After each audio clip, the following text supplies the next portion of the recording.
Voilà l'été et c'est depuis plusieurs années un rituel chez nous. Nous publions le top 10 des meilleurs smartphones en photo. Un top très attendu, c'est un papier que vous lisez tout au long de l'année pour vous décider et choisir le meilleur terminal. D'abord, on va parler un petit peu coulisses. Comment tester 10 smartphones? Pour les tester, le meilleur moyen qu'on a trouvé, c'est de les prendre exactement au même moment, les utiliser dehors, sous les mêmes conditions lumineuses. Et ça, c'est important parce qu'il s'agit de smartphones que vous allez avoir dans votre poche et que vous allez utiliser dans la vraie vie et pas dans une mire de laboratoire. On fait ce test pour la basse lumière histoire d'avoir un référentiel commun, mais nous on va voir ce que donnent les terminaux sur le terrain. Alors parlons d'abord du test qui est le plus empirique de tous, et pourtant c'est celui dont je suis le plus satisfait, c'est le test d'autofocus.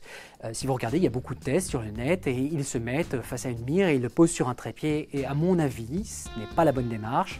Le smartphone, on le sort de la poche, on l'a dans la main et en fait l'autofocus, il tient compte de nos déplacements. C'est pour ça qu'à 01net, on a décidé de faire un encadrement comparatif. C'est une procédure longue qui dépend beaucoup de l'opérateur, mais la faille et en fait le plus petit dénominateur commun qui est moi, c'est toujours le même. Alors on prend un terminal A, un terminal B.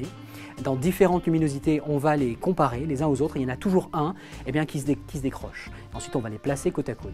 On va en prendre un troisième et on va le tester contre le A, le B. On va en prendre un autre, A, B, C. Et ainsi, par encadrement comparatif, on va pouvoir arriver à un classement, à un top 10 des plus rapides en autofocus. Il suffit ensuite d'un contrôle, tester le A avec le F, et généralement on retombe parfaitement sur nos pieds. Ensuite, il y a bien sûr le test terrain. Il s'agit de partir avec plusieurs milliers d'euros de smartphone dehors et de faire les photos le plus possible dans les mêmes conditions lumineuses. Ça veut dire que les nuages sont nos pires ennemis pour réaliser les photos à peu près dans la même situation, la même lumière. Le test terrain à un instant T pour tous les terminaux est très important et nous permet réellement de comparer à périmètre strictement identique la qualité d'image finale. Vient ensuite, et finalement, la moulinette, la façon de noter humaine. Je voulais revenir dessus parce que généralement, on vous dit celui-ci est meilleur que celui-là et on ne vous dit pas comment on fait. Il faut bien comprendre que dans le procédé de test, il y a une partie de subjectivité. Est-ce que cette optique un peu floue mais sans aberration chromatique est mieux qu'une optique qui va être parfaitement nette mais avec des franges colorées? Ça, c'est à l'appréciation du testeur et aucune machine, aucun humain ne peut avoir une réponse absolue. Et maintenant, on arrive à quoi? On arrive bien évidemment au classement, mais attention, comme je vous l'ai dit, ce n'est pas un classement absolu. Numéro 10, Vivo X60 Pro, c'est un petit peu la petite déception. On avait vu beaucoup de bonnes choses dessus sur le net. Il a selon moi un assez gros problème, c'est que Vivo bâcle ses optiques ou ses corrections optiques logicielles. La partition est relativement correcte, mais selon nous, il n'est clairement pas encore au niveau de la compétition. Numéro 9, Asus Zenfone 8. Le tout petit téléphone, l'équivalent de l'iPhone mini en version Android. Une assez bonne surprise, Asus nous a habitués à faire le yo-yo entre les numéros 2, 3 et parfois 7, 8. C'est un assez bon terminal mais il est très limité, il ne dispose que de 2 modules caméra et sa partition en basse lumière n'est clairement pas la meilleure. Numéro 8, OnePlus 9 Pro. Une partition assez solide, une qualité d'image relativement bonne quand on ne s'intéresse pas au bord de l'image. Dans les coins, c'est pas parfait, on voit quelques franges colorées de temps en temps. Il y a quelques corrections logicielles que pourrait apporter OnePlus pour parfaire sa partition. Numéro 7, l'iPhone 12, classique. Pas le triple module caméra, un ultra grand angle, un grand angle, une partition solide, un cadre en autofocus, c'est le numéro 2 en vitesse d'autofocus, juste derrière son grand frère. Il va très vite, tout le temps. Il a le reproche qu'on fait toujours à Apple, un trop fort lissage des détails qui parfois nuit à la précision d'image. Mais sinon, en double module caméra, c'est une partition extrêmement solide que nous livre Apple. On n'est pas vraiment surpris.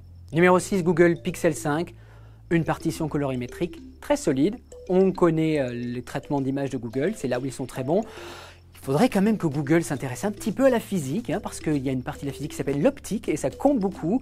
Google préfère par exemple faire un téléobjectif logiciel, ça n'est pas aussi bon qu'un vrai module caméra dédié. Il y a des rumeurs sur le Pixel 6 qui pourrait corriger ce défaut. En attendant, le Pixel 5 est un excellent terminal pour qui veut vite faire des photos, mais pas s'encombrer de super ultra giga méga grand angle ou de super téléobjectifs. Numéro 5, Oppo Find X3 Pro, une partition solide, bon ultra grand angle, bon téléobjectif, mais c'est un petit peu surprenant de la part d'Oppo parce qu'ils ont supprimé le super téléobjectif des générations précédentes pour mettre une optique dite microscopique qui permet de faire des images avec une mise au point très près. Clairement, c'est un gadget, on n'en veut pas, on souhaiterait un téléobjectif plus puissant, de meilleure qualité, ou alors un tout petit peu plus de peps au niveau autofocus. Numéro 4, une partition très solide livrée par l'iPhone 12 Pro Max. Très solide parce que d'abord c'est le meilleur autofocus de la compétition. Alors là, si vous voulez un appareil qui soit vraiment très rapide et qui est à la fois ultra grand angle et téléobjectif modéré, c'est l'iPhone 12 Pro Max qu'il vous faut. Il est absolument sans faille, même en basse lumière, il fait de très bonnes images. Apple a progressé dans les photos en basse lumière, le bruit est bien moins présent que par le passé. On reproche cependant un côté un petit peu impressionniste au niveau des détails quand on observe les clichés à 100%. Eh bien, si le module caméra principal voit un capteur qui a un peu grandi, on est loin de la qualité de la précision d'image des super capteurs du monde Android. Numéro 3, un très solide compétiteur que ce Samsung Galaxy S21 Ultra 5G Pro Max Turbo. Vous m'avez compris, le très haut de gamme de la gamme Galaxy, justement, de Samsung. C'est lui, le champion du téléobjectif presque x20, ce qui permet vraiment de le voir comme l'équivalent quasiment d'un bridge. Vous pouvez partir en vacances, faire de super ultra grand angle du Machu Picchu et faire des détails de photos de la main. Ça, c'est pour illustrer l'usage très photo de voyage qu'on peut faire avec ce terminal. Il n'a pas vraiment de réelle faiblesse, à part peut-être un manque de piqué d'image. Le capteur 108 mégapixels est bien, néanmoins à mon avis les optiques manquent un peu de peps et il n'arrive pas à se placer en numéro 1. Il faut dire qu'en numéro 1 et numéro 2 il y a du très lourd. Numéro 2, je ne vous cache pas, c'est une assez grande surprise, mais c'est une surprise qui découlait d'une très grande attente. Il s'agit du Xiaomi Mi 11 Ultra.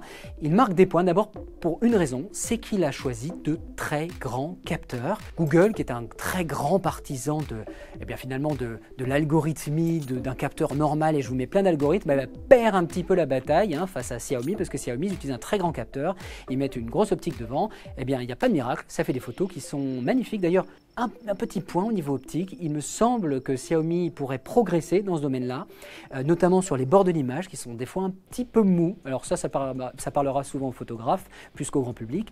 Ce que j'ai noté par contre, c'est que ce très très grand capteur permet d'obtenir des images et des portions de l'image qui sont vraiment très réelles, j'ai envie de dire. On ne voit pas l'espèce de compression très forte qu'on retrouve chez les Pixels, très forte qu'on retrouve chez Apple, ce côté très lissé, pas du tout. Ici on a vraiment un détail qui s'approche vraiment très près des appareils photo. Félicitations Xiaomi. Le numéro 1, c'en est presque lassant, c'est la 3e édition de ce top 10 où c'est Huawei qui prend la place de numéro 1. Alors vous allez me dire, Huawei, il n'y a pas les services Google et tout ça, il s'agit ici d'un top 10 photo, je ne juge que la photo, à vous de faire votre choix par rapport à votre environnement logiciel. Néanmoins, il y a une chose qui est claire, lorsque j'ai évalué les qualités d'image haute lumière et basse lumière, c'est presque une humiliation technique. Il y a le Xiaomi qui est juste derrière, qui est vraiment, certaines portions d'image comme je l'ai dit sont vraiment magnifiques, mais alors la partition optique et capteur de Huawei fait limite peur. Ils ont clairement toujours une génération d'avance, ce qui est un peu surprenant, vous le savez, ils ont perdu les services Google, il y a eu toute une bataille, interdiction aux États-Unis, ils ont continué la R&D, on voit désormais plus du tout quasiment d'aberrations chromatiques, les espèces de déviations colorimétriques dues à leur capteur maison, je ne les ai pas constatées, le zoom optique est un modèle du genre et l'ultra grand angle est absolument intouchable. Il est un petit peu moins large que la compétition, mais il est vraiment intouchable. Eh bien, je n'ai qu'une chose à dire aux ingénieurs chinois de Huawei, chapeau. En conclusion, je dirais qu'aucun top 10 n'est absolu, d'une part, qu'il faut admettre les parts de subjectivité des choix qu'on fait dans la façon dont on hiérarchise les notes, ceux qu'on teste et ceux qu'on ne teste pas, pourquoi on note comme ci et comme ça. Et de l'autre côté, eh bien qu'il n'est pas absolu non plus pour vous, parce que ça va beaucoup dépendre de vos besoins, de vos envies. Si vous êtes iPhone à fond, ce que je dis, vous n'en avez rien à faire parce que vous allez prendre la prochaine génération d'iPhone. Si vous êtes plus changeant, eh bien, je suis ravi de pouvoir vous présenter ici un top 10 qui m'a pris quasiment un mois à faire parce qu'il a fallu, une fois de plus, attendre d'avoir tous les terminaux. N'hésitez pas à commenter, à poser des questions et gardez bien en tête que tous les défauts, une partie des défauts peuvent être corrigés de manière logicielle. Voilà pourquoi il faut être très vigilant dans toutes les mises à jour qui sont annoncées par les constructeurs parce qu'un top 10 à un instant T peut être en partie chamboulé, ne serait-ce qu'un mois après.